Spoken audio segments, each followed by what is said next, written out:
Hello, welcome to the Southern Bible Thumper channel. In this upload, we're going to be reading 2 Kings chapter 3.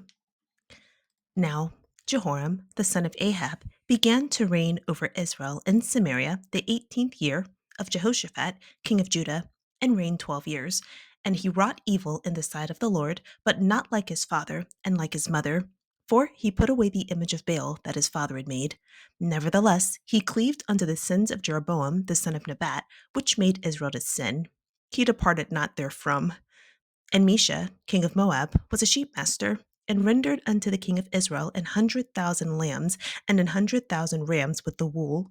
But it came to pass, when Ahab was dead, that the king of Moab rebelled against the king of Israel. And he went and sent to Jehoshaphat the king of Judah, saying, The king of Moab hath rebelled against me. Wilt thou go with me against Moab to battle? And he said, I will go up. I am as thou art, my people as thy people, and my horses as thy horses. And he said, Which way shall we go up? And he answered, The way through the wilderness of Edom. So the king of Israel went, and the king of Judah, and the king of Edom, and they fetched a compass of 7 days' journey. And there was no water for the host, and for the cattle that followed them. And the king of Israel said, Alas, that the Lord hath called these 3 kings together to deliver them into the hand of Moab. But Jehoshaphat said, Is there not a prophet of the Lord that we may inquire of the Lord by him? And one of the king of Israel's servants answered and said, Here is Elisha, the son of Shaphat, which poured water on the hands of Elijah. And Jehoshaphat said, The word of the Lord is with him. So the king of Israel and Jehoshaphat and the king of Edom went down to him. And Elisha said unto the king of Israel, What have I to do with thee? Get thee to the prophets of thy father and to the prophets of thy mother. And the king of Israel said unto him, Nay, for the Lord hath called these 3 kings together to deliver them into the hand of Moab. And Elisha said, As the Lord of hosts liveth, before whom I stand, surely, were it not that I regard the presence of Jehoshaphat the king of Judah, I would not look toward thee, nor see thee. But now bring me a minstrel.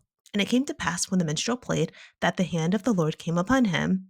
And he said, Thus saith the Lord, Make this valley full of ditches. For thus saith the Lord, Ye shall not see wind, neither shall ye see rain, yet that valley shall be filled with water, that ye may drink, both ye, and your cattle, and your beasts. And this is but a light thing in the sight of the Lord. He will deliver the Moabites also into your hand. And ye shall smite every fenced city, and every choice city, and shall fell every good tree, and stop all wells of water, and mar every good piece of land with stones. And it came to pass in the morning, when the meat offering was offered, that behold, there came water by the way of Edom, and the country was filled with water. And when all the Moabites heard that the kings were come up to fight against them, they gathered all that were able to put on armor, and upward, and stood in the border. And they rose up early in the morning, and the sun shone upon the water. And the Moabites saw the water on the other side as red as blood. And they said, This is blood. The kings are surely slain, and they have smitten one another. Now therefore, Moab to the spoil. And when they came to the camp of Israel, the Israelites rose up and smote the Moabites, so that they fled before them. But they went forward, smiting the Moabites, even in their country. And they beat down the cities, and on every good piece of land cast every man his stone and filled it. And they stopped all the wells of water, and felled all the good trees. Only in Kir-hareseth left they the stones thereof. Howbeit the slingers went about it, and smote it. And when the king of Moab saw that the battle was too sore for him, he took with him 700 men that drew swords, to break through, even unto the king of Edom, but they could not. Then he took his eldest son that should have reigned in his stead, and offered him for a burnt offering upon the wall. And there was great indignation against Israel, and they departed from him, and returned to their own land. 2 Kings chapter 2. We learn in verse 1 that God intends to take Elijah by whirlwind. He travels with Elisha to 3 locations, though Elijah suggests that he leave. The sons of prophets in Bethel and Jericho confirm that Elijah will be taken. Elijah parts the Jordan, walks with Elisha, and manifests healing of the land and waters. After Elijah is taken, a group of children tease Elisha for his bald head. Elisha curses the children, and 2 female bears tear 42 children apart. The current chapter, 2 Kings 3. The nation of Moab has been producing livestock for Israel. They stop after King Ahab dies. King Jehoram, we're going to find out his name is actually Joram, Bands with King Jehoshaphat of Judah and the unnamed king of Edom. They get advice from Elisha, who says they will be successful against Moab. Israel slaughters Moab and destroys their land. The king of Moab sacrifices his son, which incites wrath against Israel. Israel then returns home. Before I summarize 2 Kings 3, I've recorded this several times because even as I'm talking through it, I am confusing myself. So I'm just going to give this one more good try. Uh, but there is a translation error, or I'm not sure why this is not very clear. But we have two separate people, Jehoram and Joram. I believe I have this record correct, that Jehoram is the king of Judah and Joram is the king of Israel. I'm going to show you why. But the reason why this needs to be addressed is because it's coming up again. And I've read chapter 8. It comes up again in chapter 8. We've seen it in chapter 1, and we're going to see it here in verse 6, and actually at the beginning of this chapter. So here we have Jehoram, the son of Ahab. Okay, but when you click on it, you see we have Joram, son of Ahab, Jehoram, son of Ahab, Joram, son of Ahab, Ahab's son Joram. Okay, so this is This is used interchangeably, or there's a problem with this, how we're agreeing on who the son of Ahab is. When we look here, 1 Kings 22:50, we see Jehoshaphat, who is king of Judah, he dies. Jehoram reigns in his place. So this doesn't make sense that when we're in chapter 3 and we're talking about the king of Israel, Jehoram, the king of Israel, that wouldn't make sense because Jehoram is the king of Judah. So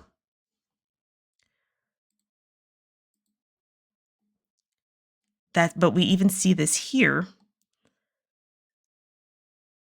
Jehoshaphat, rested Jehoshaphat with his fathers and was buried with his fathers and reigned Joram. So on this source, 1 Kings 22, this source is saying that Joram is actually the king of Judah and not Jehoram.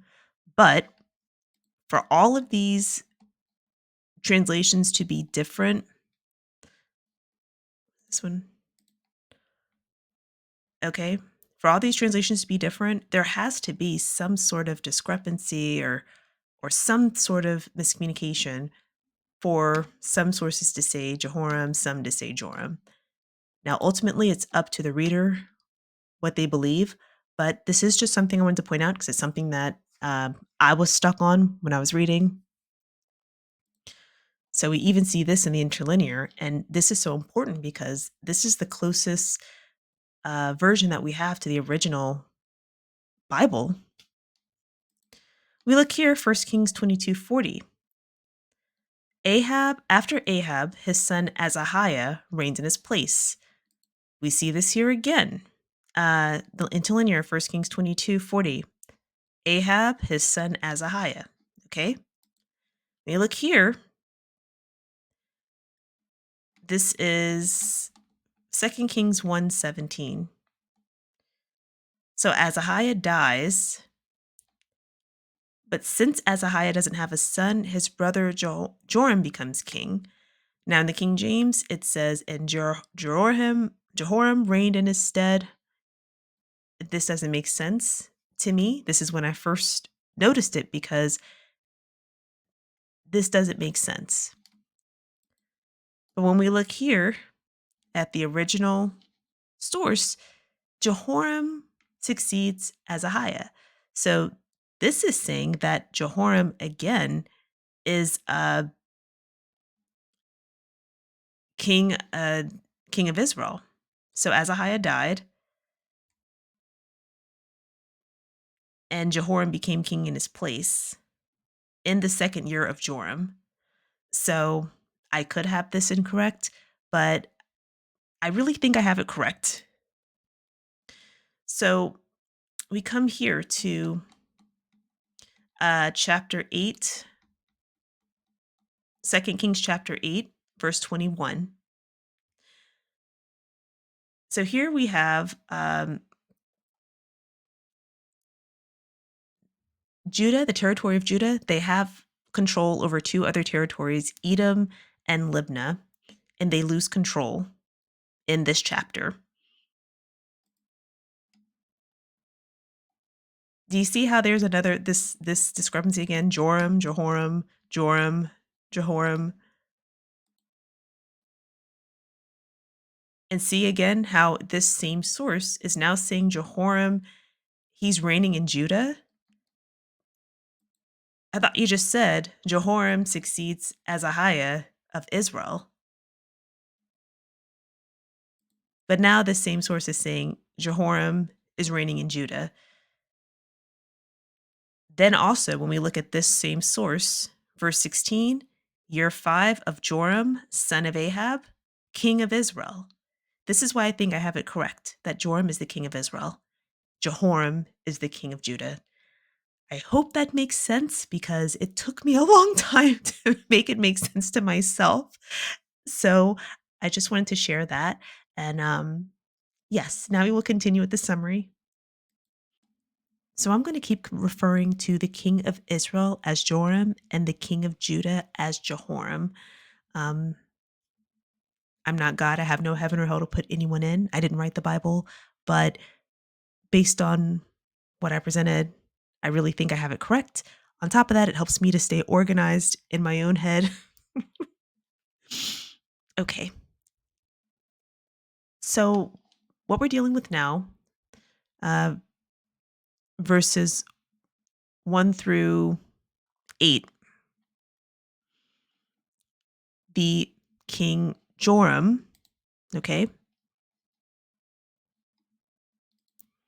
Let me see if there's another version that says what I want. Okay, this one Christian Standard Bible.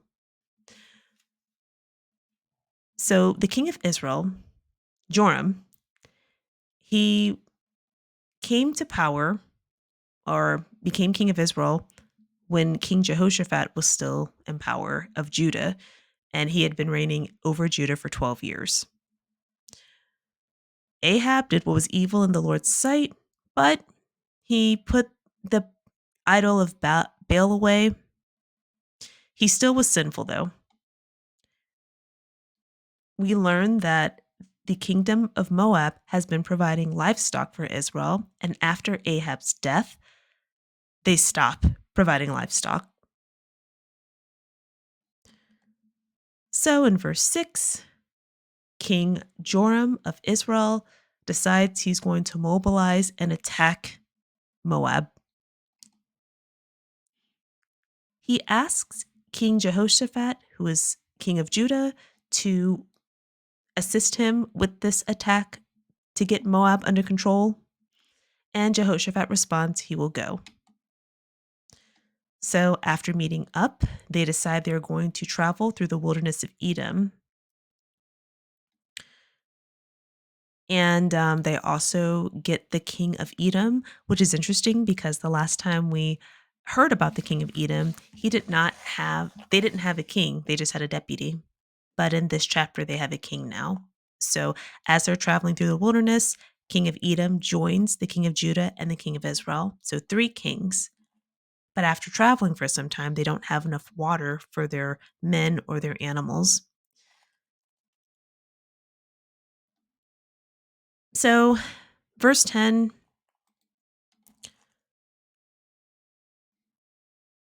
okay, I even read that wrong. I read this wrong because this in my notes wrong. So after they ran, but this would make more sense because what I thought verse 10 was saying is the king of Israel exclaims, oh, we're going to be victorious over Moab. That's not what he's saying. He's saying, oh no, we don't have any water, so we're probably going to lose to Moab. This is probably a bad sign. And when you click on it, to deliver them into the hand of Moab, so that means God called us to lose. So Jehoshaphat, king of Judah, he says, you know what? Why don't we ask a prophet of God? Now, the reason why I'm annoyed with this guy, this is the same guy in chapter 22, 1 Kings chapter 22. He requested a godly prophet because King Ahab wanted to go to war, right? There was a time of peace. He decides he wants to go to war, and Jehoshaphat is visiting Ahab. And Jehoshaphat says, let's get a second opinion because Ahab had the 400 men who were all prophesying they should go to war. Jehoshaphat says, let's get a godly prophet. They get Micaiah, who tells them, like, you shouldn't go to war. God says you shouldn't go to war.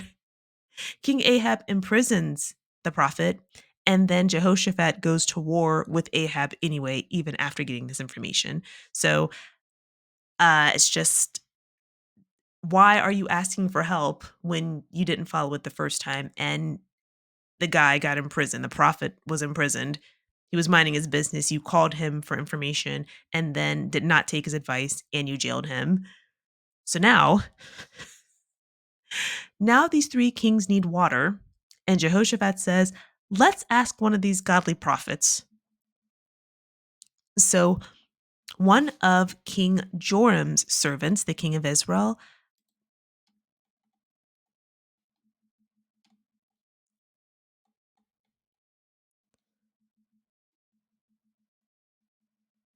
one of King Joram, king of Israel.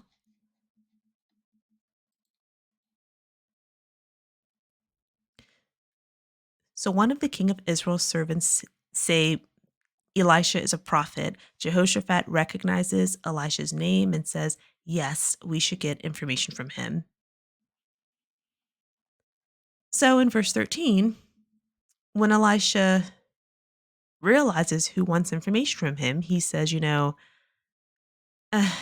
why don't you seek information from the other prophets that you have? What are you bothering me for?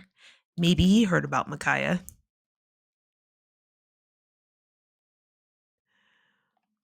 But the king says, no, we're going to ask you because it's your God that says we're going to get delivered. Your God says Moab is going to be successful over us. So Elisha says, if I didn't have respect for Jehoshaphat, I wouldn't even talk to you. Now bring me a musician. So that's what a minstrel was. We saw minstrel in the King James, but it just means musician. It's just an old word, sort of like how some older people might use the word commode when they mean toilet. Or in my family, commode is specifying when you have to take a bowel movement. Okay, so Elisha says, bring me someone who can play some music. So then he gives a prophecy to the three kings. He says, God is going to make sure that there's water enough for your men and your animals. Also, you're going to be successful over Moab. Then it says here the time for grain offering. And I just made a note of that because in Leviticus chapter 2, there was a meat or grain offering. There's one source that I read that calls it a bloodless offering, but a meat offering is not actually meat. It's grain. And there's like a special directions of how to prepare it with the oil. Um, so this is just because Israel has been, they've had years of idol worship. So just the fact that they're still honoring this old custom that was given under the rulership of Moses, even if it is sort of in a bastardized way, it's still cool to see how long some of those laws would last through any other influence. But okay, they're still honoring that Leviticus 2 with the grain offering. And there was water. So Elisha's prophecy came true that there was water. Verse 21 through 27, the Moabites prepared for war because they hear about these three kings, but they saw the water as red and they thought the kings must have killed each other or there was some self sabotage amongst the kingdoms.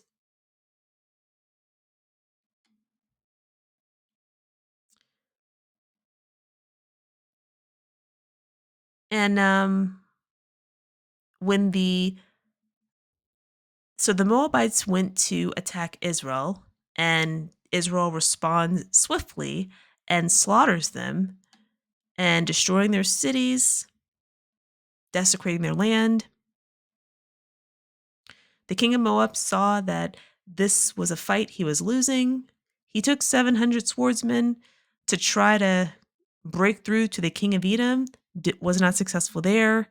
So he takes his firstborn son, who is supposed to succeed him. This is the king of Moab. And he offers his firstborn son as a burnt offering. Then it just says great wrath was on the Israelites, or indignation. There was negativity towards the Israelites after the king burned his own son. But the Israelites withdrew from battle and went home.